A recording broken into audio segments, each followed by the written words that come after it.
Vous écoutez Indépendance financière et hypothèque, où l'endettement est à éviter, l'épargne est à l'honneur et où la maison complètement payée remplace la voiture de luxe comme symbole de richesse. Je suis Frédéric Lacharité, courtier hypothécaire à Montréal et au Québec. Je veux vous aider à prendre le contrôle de vos finances, à transformer votre vie. Je vous transmets ma formule pour atteindre l'indépendance financière.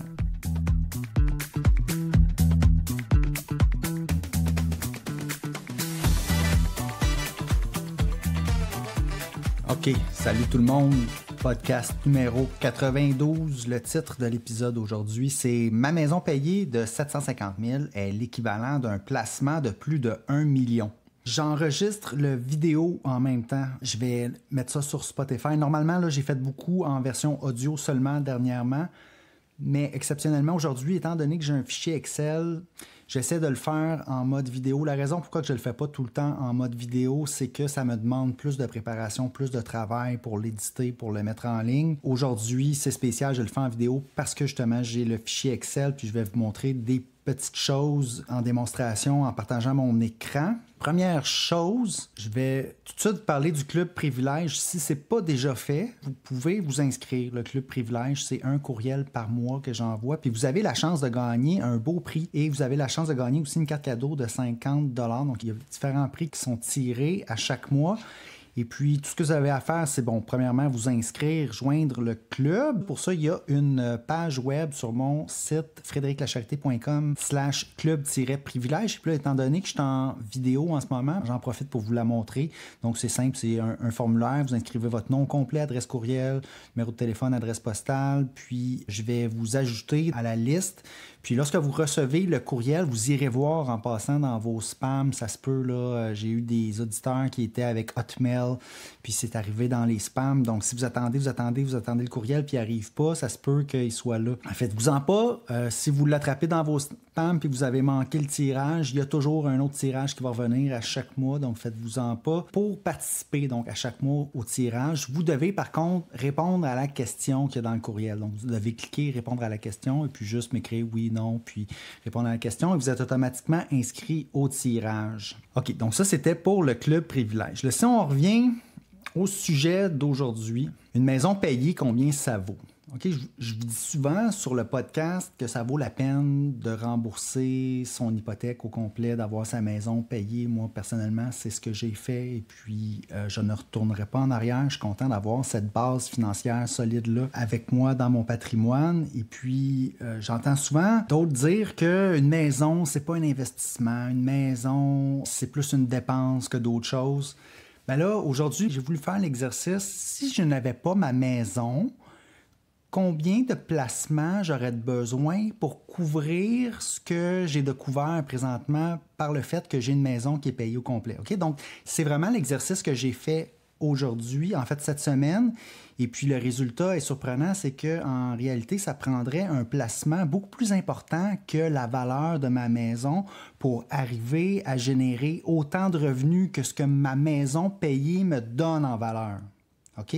Puis là, je vais vous expliquer ligne par ligne comment que j'arrive à ce calcul-là. Je peux peut-être, avant de commencer, faire des références au podcast précédent. OK? Dès le numéro 6, le 6e podcast de la série Indépendance financière et hypothèque, j'ai parlé acheter sa résidence principale pour faciliter l'accumulation de capital. Moi, je pense que dans le plan en 5 étapes, c'est se libérer des dettes, accumuler sa mise de fonds, acheter sa résidence principale. Mais une maison, vraiment, la plus petite possible, là, qui correspond à nos besoins. Pas aller chercher une grosse maison, puis du gros luxe, puis un gros train de vie. Non, juste s'acheter sa maison, ça a des grands bénéfices. Je parlais de ça dès l'épisode numéro 6 d'Indépendance financière et hypothèque. Ensuite, j'en ai reparlé, dans différents podcasts, mais principalement aussi, j'en ai reparlé à l'épisode numéro 70. Pourquoi être propriétaire est toujours aussi important en 2024? J'en ai parlé à ce moment-là. Et puis, l'épisode 73, le flambeur. Construire sa base, sa forteresse de solitude. Ça, pour moi, notre résidence principale, notre maison, ça fait partie de ça. Ça fait partie de ma forteresse de solitude. Puis on va voir que ça vaut plus cher que ce qu'on pense aujourd'hui. OK? Donc ça, c'était pour les références au podcast précédent. Là, je vais avec le fichier Excel. Première ligne dans mon fichier. Pour ceux qui suivent en vidéo, c'est tant mieux. Pour ceux qui ne suivent pas, qui écoute en audio, je vais évidemment essayer d'y aller là, le plus descriptif possible de ce que j'ai à l'écran. Donc, la première ligne dans mon fichier, c'est la valeur marchande de ma maison. Ma maison vaut 750 000. Bon, puis là, le débat à savoir si ça vaut 700 ou 800, c'est vraiment pas important ici, là. L'idée que je veux montrer, c'est que en termes de placement, en termes de valeur que j'ai avec cette maison-là, combien ça me prendrait en placement pour remplacer cette valeur-là, OK? Donc, c'est ça l'idée. Le fait que, bon, ça vaut à peu près 750. C'est le montant que j'ai mis pour la valeur marchande de ma maison. Ensuite, loyer équivalent, ça, c'est important. On habite dans la maison, mais je voudrais savoir si ma famille et moi, on voulait habiter dans un logement équivalent. OK? Nous, c'est 3 chambres à coucher, 2 salles de bain, un stationnement. Tout est neuf. Les armoires, les planchers, c'est neuf. On a 3 balcons. On a une belle vue sur le centre-ville à Montréal. On est au 3e étage. Donc, ça vaut combien? Ce pied carré-là, ça vaut combien tous ces avantages-là? Le fait que ce soit récent, ça vaut combien sur le marché si j'étais pour payer un loyer mensuel? OK? Donc ça, c'était ma première question que je me suis posée. Puis là, je suis allé sur Centris, OK? Parce que aller sur Centris, c'est, je pense, un des meilleurs endroits qui pourrait nous aider à répondre à cette question-là. Je suis allé voir dans le quartier où j'habite, quels sont les condos de 3 chambres, 2 salles de bain, un stationnement, puis combien que ça coûte par mois. OK? Puis là, on peut voir que ici, j'en ai un à 3 950, ici, j'en ai un à 3 350. Sur l'île des Sœurs, j'en ai d'autres. Lui, il est 2 950. Ici, j'en ai un à 2 900. Ici, j'en ai un à 3 850. Bon, évidemment, il va y avoir des petites différences, dépendamment, je pense, de la qualité, à quel point que c'est récent, puis aussi la proximité de où est-ce qu'on est. Tout de suite, en voyant les prix sur Centris, ce que ça me dit, c'est que en bas de 3 000 $, il n'y a pas grand-chose que je peux cliquer puis voir que je voudrais, moi, déménager là au lieu d'être chez nous où je suis en ce moment. Je crois que le loyer où j'habite vaut minimum 3 000 $ par mois. OK? Donc là, ça, c'est le premier chiffre qui est important. Je pense vraiment pas que ici je louerais ça en bas de ça. Je serais pas capable, en tout cas, de me trouver un endroit où habiter qui est similaire, qui coûterait moins cher que 3 000 par mois. Donc là, quand je regarde un loyer équivalent dans mon fichier Excel, je vais mettre 3 000. OK? Puis ça, c'est conservateur parce qu'il y en avait des plus chers. Il y en a 3 200, 3 400. Puis là, à savoir, c'est quoi le chiffre précis? Il faudrait que je fasse venir un courtier immobilier puis qu'on regarde ensemble, OK, combien que ça vaut. Puis je veux pas faire cet exercice-là parce que je veux pas quitter, je veux pas le louer. Mais ma petite recherche rapide, 3 000, c'est un beau chiffre. OK? Donc ça, c'est ce que le loyer vaut. Évidemment, ici, moi, ça ne me coûte pas 3 000 par mois en ce moment, étant donné qu'il n'y a pas d'hypothèque. Là, on va continuer avec les dépenses que j'ai réellement comme propriétaire du condo pour pouvoir comparer combien que ça me coûte en réalité. On a les frais de condo annuels, 4 900 $. On a les taxes municipales et scolaires, un autre 4 900 $. On a aussi la maintenance intérieure. Tu sais, il faut penser, là, normalement, toute la maintenance de l'immeuble, c'est couvert par les frais de condo. On a un fonds de prévoyance là-dedans. Donc, j'ai pas besoin de m'inquiéter. Le toit, tout ça, je le sais. En plus, je suis dans le syndicat de copropriété. Je sais que tout ça est très, très bien prévu, géré. On a un gros fonds de prévoyance qui grossit. Tu sais, nous, on a acheté neuf. Donc, mais dès le départ, nous, on commence à mettre de l'argent de côté au niveau du syndicat de copropriété pour toutes ces choses-là. Puis en plus, on a des études spéciales qui déterminent tous les coûts qu'il va y avoir dans le futur. Bref, c'est couvert, là, toute la maintenance pour maintenir la valeur de mon condo. Ensuite, ce qui reste, c'est peut-être les armoires, les planchers, les trucs de finition à l'intérieur qui parfois vont peut-être être payés par un propriétaire lorsqu'on est locataire. Parfois, non. C'est pas clair. Là, ici, j'ai mis 2000 par année pour ces choses-là. Je pense que c'est un bon montant. Là. Je pense pas que c'est nécessaire de mettre plus. Tu sais, les armoires, on change pas ça à tous les 10 ans. Les planchers, même chose, on change pas ça aussi souvent que ça. Donc, c'est des choses qui durent longtemps. Donc, en réalité, oui, il y a des maintenances à faire à l'intérieur du condo qui sont pas couverts par les frais de condo, mais je veux quand même mettre une réserve pour ça. OK? Donc, c'est pour ça que je mets un 2000 par année.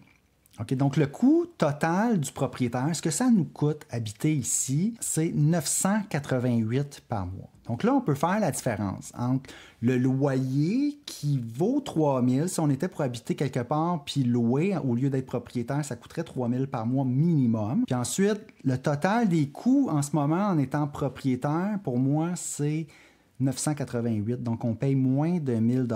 C'est comme si notre propriété, dans le fond, nous coûtait 2011 $ de moins par mois que l'équivalent. Donc, on bénéficie d'une valeur de 2000 $ par mois, OK, en étant propriétaire. Donc, ça, c'est le premier constat, c'est le premier calcul. Je pense que le calcul est assez solide ici. Vous pourrez me dire là, si vous feriez un calcul différent, mais je pense que j'ai tout couvert avec tous ces aspects-là. Donc, tout est là. Le 2000 $ en valeur qu'on a par mois.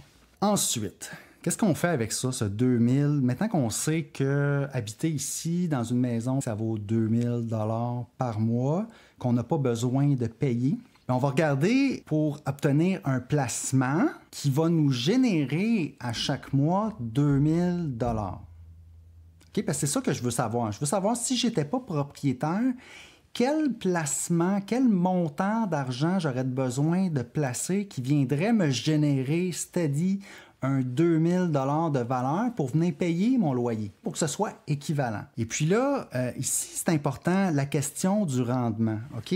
Recevoir 2000 $ par mois, on peut dire quasiment garanti. C'est pas comme la valeur qu'on a de notre condo ici. C'est pas comme si un mois c'était 2000, l'autre mois c'était 1000, l'autre mois c'était 3000. Ça fluctue pas, là. C'est ce chiffre-là. Donc, pour avoir un rendement équivalent pour payer le loyer, il faut que ce soit un rendement qui est pas mal garanti. Puis là, ici, j'ai mis 5 % de rendement garanti. Si on avait une somme d'argent, normalement, le rendement garanti du capital tourne autour de 5 %. Okay, c'est pas 5 % pile, OK? Puis ça peut être débattu, OK? Puis là, on va en parler un petit peu de ce 5 %-là, OK? Le rendement garanti du capital. Je pense qu'avoir lu l'économiste Thomas Piketty, un économiste français, il parlait, OK, lui, il a fait l'étude du capital à travers les siècles, OK? Puis là, on reculait jusqu'au 17e, 18e siècle.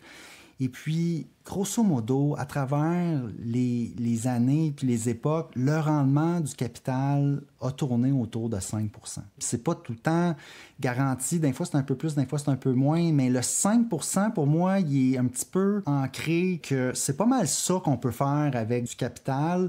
Il y a la règle du 4 % en finances personnelles qui dit dès qu'on accumule un montant X, 4 % de ce montant-là, on peut le décaisser, puis on a de l'argent à perpétuité finalement. Donc ça, tu vois, on est proche, là, 4 ou 5 %. Donc 5 % ici, je suis généreux. Parce que si je mettais 4, en réalité, ça ferait que j'ai besoin d'un plus gros montant d'argent. Donc déjà, je suis généreux. Encore là, je suis conservateur en disant que le montant pourrait générer 5 %. Puis là, on peut se confirmer, on peut aller voir ChatGPT, OK? Je peux lui demander, c'est quoi le rendement garanti du capital sur le long terme, OK? J'ai demandé ça simplement à ChatGPT. Puis là, il me dit, les certificats de placement garantis, c'est environ 3 à 5 %. Le 5 %, c'est le plus optimiste, encore là. Puis moi, je vais avec le plus optimiste parce que je veux être conservateur dans mes chiffres. OK? Ensuite, obligation d'épargne gouvernementale, on est 2 à 4 %. On n'atteint même pas le 5 %. Donc là, en disant 5 %, je suis encore optimiste. Okay? Puis après ça, on parle de rente viagère garantie. 4 à 6 %. Ah, là, on voit un 6 %, mais rente viagère, ça veut dire qu'il y a un composant qui est de l'assurance vie parce que c'est lié à notre âge, c'est lié au fait qu'on va peut-être pas récupérer le montant à la fin. OK? Puis ça, je veux pas aller vers ça. OK? Donc, fonds de revenus fixe garanti, 3 à 5 %. Donc, vous voyez que même ChatGPT parle pas mal que le 5 %, c'est optimiste, c'est conservateur comme objectif de rendement. On va y aller avec ça pour tout de suite. Je vais laisser le 5 %, OK? Mais évidemment, là, je suis dans un fichier Excel, je peux mettre 4, puis on va voir que les chiffres vont changer. Donc, Si j'étais pour avoir un capital qui génère 5% garanti, OK, quel montant que ça me prendrait pour générer 2000 $ par mois? On parle de 482 764, à peu près 500 000. Okay, si j'avais 500 000 placé à 5%, puis que ça pourrait me générer 2000 par mois. Première étape de fait, OK? Maintenant, c'est pas tout à fait équivalent encore. Parce que en réalité, lorsqu'on a notre maison, notre condo, on est propriétaire, la valeur de notre maison, qui vaut 750 000, augmente à chaque année. On appelle ça l'inflation, l'appréciation. Il va y avoir une augmentation de la valeur de notre bien. Ça, si on ne fait qu'avoir un placement qui génère 2000 par mois, ne vient pas couvrir donc l'appréciation supplémentaire, l'avantage d'être propriétaire. Donc, on va vouloir inclure ça aussi pour que ce soit équivalent. Maintenant, inflation, on va parler de combien de pourcents? On va parler de 2 ou de 3 %. Pourquoi? Parce que les banques centrales vont viser de conserver l'inflation entre une fourchette de 2 et 3 %. C'est pour ça qu'on va utiliser ces chiffres-là. Encore une fois, ici, si je veux être conservateur, je vais y aller avec 2 % pour que ça fasse le plus petit capital requis, là, pour être conservateur dans mes chiffres, pour pas que ma maison de 750 000 équivaut à un placement de 3 millions.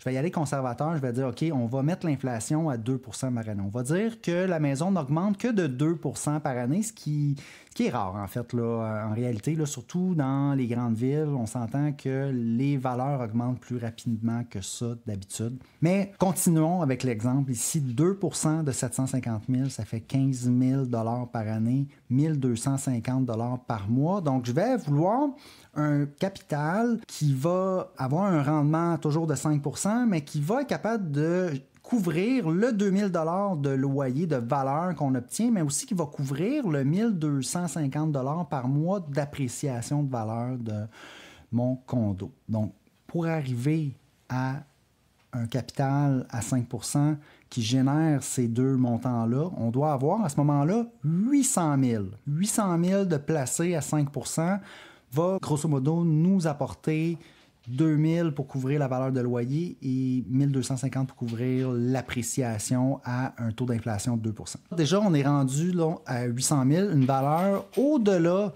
de la valeur du prix que j'ai payé pour le condo. Dans le fond, habiter ici, jusqu'à présent, ça vaut un placement plus cher que le prix de ma maison. Mais là, il y a un troisième aspect qui va entrer en ligne de compte ici, puis qui est encore plus important, OK? Puis ça va être l'aspect fiscal. L'appréciation de ma maison, le 2 %, ça, c'est du gain en capital exonéré d'impôts. Parce que lorsqu'on a une résidence principale, la différence entre le prix qu'on l'a acheté et le prix qu'on va la vendre plus tard, ça, ce n'est pas imposable. Si j'achète mon condo 500 000 et que je le revends 750 000, le 250 000 est non imposable. Tandis que lorsque je prends un placement qui génère du revenu ou même un placement qui apprécie en valeur, si ce n'est pas dans un régime enregistré, on va devoir payer l'impôt là-dessus. Okay? Puis là, ici, je prends pour acquis qu'on est dans des placements hors régime enregistré, okay? Pour que ce soit juste. OK? Parce que ma maison, lorsque je l'ai, moi, au personnel, elle ne fait pas partie de mes régimes enregistrés, REER, CELI, etc. Donc, pour que ce soit équivalent, je vais y aller avec un placement qui serait non enregistré. Un placement non enregistré va générer des revenus et ça, il va y avoir un impôt qui va être prélevé par le gouvernement sur les revenus de ce placement-là ou le gain en capital de ce placement-là. Ensuite, on va, pour calculer ça, on va calculer l'aspect fiscal, l'impact fiscal. On va mettre un taux d'imposition effectif. OK? Taux d'imposition effectif versus marginal. Effectif, c'est lorsqu'on le ramène sur notre revenu total pour l'année. Marginal, c'est lorsqu'on regarde les derniers dollars imposés. Donc, effectif, je vais y aller avec 30 %. Il y en a, oui, qui vont payer moins. OK? Il y en a qui vont payer moins que 30 %, 25 %. Dans ma situation, mon taux effectif d'imposition, en fait, va peut-être être un peu plus haut que 30 %. Taux marginal, évidemment, rendu probablement proche de 50 %, mais le taux effectif, lui, lorsqu'on le ramène sur toute l'année, tous nos revenus, c'est à peu près 30 %. OK. Fait que j'ai pris ce chiffre-là. OK? On peut jouer avec. Ça peut être débattu encore là. Vous me le direz. Hey, Fred, ton taux, 30 ça n'a pas d'allure. Vous me le direz. Peut-être que, bon, je fais pas ça tous les jours, là, des projections, des simulations comme ça. Donc là, ce qu'on veut, dans le fond, c'est générer le 2000 par mois, générer le 1250 par mois d'appréciation. Donc, on voudrait générer ce montant-là, mais on veut aussi payer de l'impôt. Donc là, on va devoir le grossir encore plus, ce montant-là. Et puis, lorsqu'on prend en compte l'aspect fiscal, le capital garanti pour couvrir la différence et l'appréciation libre d'impôt, là, on tombe à au-delà de 1 million de dollars. Et puis là, on revient au titre du podcast. C'est pour ça que la valeur marchande de ma maison à 750 000, mais en réalité, l'équivalent d'avoir une maison payée, mais en placement, ça serait un placement d'au-delà de 1 million de dollars. Là, vous pourriez me dire, oui, mais là, ton rendement, il n'est pas très haut. Moi, il me semble que mes placements, on peut faire plus que ça si on met ça sur le S&P 500. Bien, le S&P 500, là, ça ne génère pas pile poil 2000 $ par mois. C'est pas comme ça que ça marche. Ça va être beaucoup d'appréciation, ça va être de la volatilité. Donc, on ne peut pas utiliser ces rendements-là lorsqu'on veut comparer vraiment une valeur de loyer que j'obtiens à tous les mois, steady, qui est certain qu'il va rentrer. On est certain que ce 2000-là va rentrer. Même chose pour l'appréciation de mon condo. Annuellement, on est pas mal certain là, que l'appréciation va avoir lieu. Puis si une année, elle n'a pas lieu, l'autre année d'après, l'inflation, en tout cas, dans les... je sais pas, moi, 50 dernières années, ça a été plutôt stable, l'immobilier. Il y a eu un crash aux États-Unis en 2008, mais au Canada, on a été épargné. Mais reste qu'on est pas mal confiant à ce côté-là, surtout si on prend un chiffre conservateur comme 2 % pour l'inflation. Si on y va moins conservateur, OK, je terminerai peut-être l'épisode là-dessus. Supposons qu'on y va. Au lieu de mettre 5 % de rendement, on va y aller avec la règle du 4 %. Donc, on va mettre 4 % au lieu de 5 %. OK, puis l'inflation, au lieu de mettre 2 %, on va mettre 3 comme qui est plus la réalité, je pense, là, 3 % d'inflation. Puis le taux d'imposition, je vais le laisser comme ça. Là. Le capital qu'on aurait de besoin vraiment pour être équivalent, on parle de 1,5 million. Ça serait le double de la valeur de ma propriété, de ma maison, payée complètement. Mon point, c'est que ma maison, elle vaut plus cher que ce qu'on pense, qu'on peut penser. OK? J'avais une bonne idée. Je le savais que toutes ces économies-là que je faisais par rapport à mon loyer, je savais que c'était des belles économies, mais là, j'ai décidé de mettre ça dans un fichier Excel, puis vraiment d'arriver avec différentes hypothèses, puis de le tester. Et puis, j'étais pas surpris, mais je suis quand même content de voir que pour arriver avec la même valeur, j'aurais besoin d'un méchant gros montant d'argent en placement. Donc, ceux qui disent « oui, mais c'est beaucoup mieux d'être locataire », ben je ne sais pas si on a fait les calculs de cette façon-là. Je suis d'accord que un des problèmes, c'est que lorsqu'on va aller acheter une maison, c'est parce qu'on veut plus grand, on veut plus de luxe. Tu sais, moi, j'habite dans un condo 3 chambres, 2 salles de bain. Là, j'habite pas dans un château. Puis, j'ai une bonne valeur pour le prix que j'ai acheté mon condo. Ça le vaut, là, le coût de loyer. Donc, une autre chose qui est importante lorsqu'on achète notre résidence principale, on ne va pas acheter une affaire bizarre que personne ne va vouloir acheter après, qui plaît juste à nous. On va acheter une résidence principale dans un quartier résidentiel, dans un quartier qui nous convient, qui répond à nos besoins, mais qui va répondre aux besoins aussi de beaucoup, beaucoup de gens pour que la valeur continue d'augmenter. Parce que c'est tout lié à nos finances personnelles, à notre patrimoine, à notre accumulation de richesses. Puis ben voilà, c'est tout. Donc, j'ai terminé là, pour ma démonstration d'une maison payée qui vaut l'équivalent d'un placement de plus d'1 million. OK. Je vais terminer avec un courriel d'une auditrice qui m'a écrit la semaine passée. Je décris un peu sa situation, OK, puis je vous dis sa question. Dans la quarantaine, aucune dette, aucun paiement de voiture. Elle a son fonds d'urgence. Donc, à date, c'est comme vraiment cool. Là. On a vraiment quelqu'un qui suit le plan en 5 étapes, ou en tout cas qui l'a suivi avant de savoir d'écouter mon contenu. Puis en passant, j'en rencontre plein des gens qui communiquent avec moi, qui suivent ce plan-là. Et puis, je suis pas le seul. Je suis pas le seul bizarre qui fonctionne comme ça, c'est-à-dire sans dette, puis de viser d'avoir ma maison payée au complet, il y en a d'autres des gens là, qui voient que c'est une bonne chose de faire ça. Donc, je continue là, avec la description. Donc, elle a un fonds d'urgence couvrant 3 mois de dépenses. Condo acheté il y a 15 ans. Donc, une belle stabilité, tout à fait abordable pour elle. Elle a eu l'opportunité d'investir dans l'entreprise où elle travaille. Donc là, belle similitude avec ma situation. Donc, elle, c'est il y a 6 ans, elle a eu cette opportunité-là. Ensuite, elle a un portefeuille diversifié qui correspond à son profil d'investisseur, REER, CELI, puis elle contribue 15-20% à chaque année pour sa retraite. Donc, encore là, elle suit les recommandations standards. Sa question, c'est, je me demande maintenant quelle devrait être ma priorité. Continuer à maximiser mon REER et mon CELI ou accélérer le remboursement de mon hypothèque? Ben là, moi, ici, la réponse était très simple. J'ai dit, regarde, j'ai parlé exactement de cette question-là à l'épisode numéro 87, qui était de payer l'hypothèque ou investir dans son REER CELI. Et puis, la réponse, pour moi, est bien au-delà du 18% annuel qu'on devrait, oui, mettre de côté, 18% de notre revenu annuel, on devrait le mettre de côté pour la retraite dans les REER CELI. Au-delà de ça, ben là, on a le choix. On peut, oui, en mettre plus dans le REER CELI, mais l'idée de rembourser l'hypothèque, moi, je trouve qu'elle est très, très intéressante. J'ai décidé, moi, personnellement, d'opter pour ça.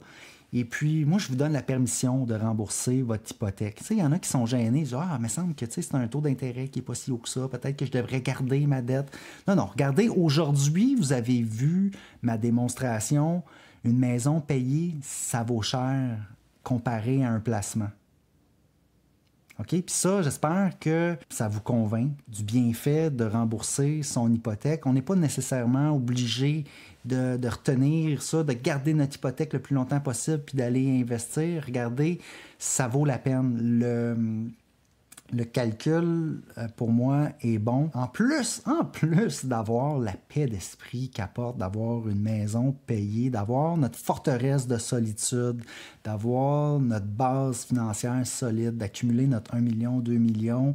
Et puis là, les décisions qu'on prend, on n'est pas stressé. On peut prendre des décisions pas basées sur le fait qu'on a des dettes à rembourser, mais basées sur le fait de... Nous, on pense que c'est ça qui est le mieux pour nous. Rembourser notre hypothèque, c'est pas un mauvais choix.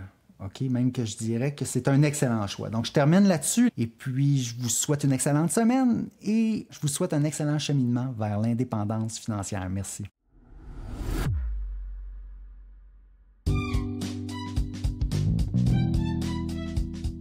Alors, si vous avez apprécié l'émission, je vous invite à vous abonner. J'ai aussi une page Facebook à laquelle vous pouvez vous abonner. Ça s'appelle Frédéric Lacherté, courtier hypothécaire. Vous verrez passer mes publications hypothécaires quotidiennement. Si vous avez des questions ensuite d'hypothèque pour moi, achat, renouvellement, refinancement, n'hésitez pas à communiquer avec moi en prenant un rendez-vous. L'adresse parleravecfred.com, c'est un site, ça va vous mener directement sur mon calendrier. Vous pouvez choisir la date, l'heure, choisir le moment qui vous convient pour prendre rendez-vous. Ensuite, par courriel à hypothèque au pluriel, donc hypothèque avec un S, à commercial frédériclacharité.com, téléphone 514-243-8994. Toutes ces infos-là sont disponibles dans les notes de l'émission. Puis ça me fera plaisir de parler d'indépendance financière et d'hypothèque avec vous.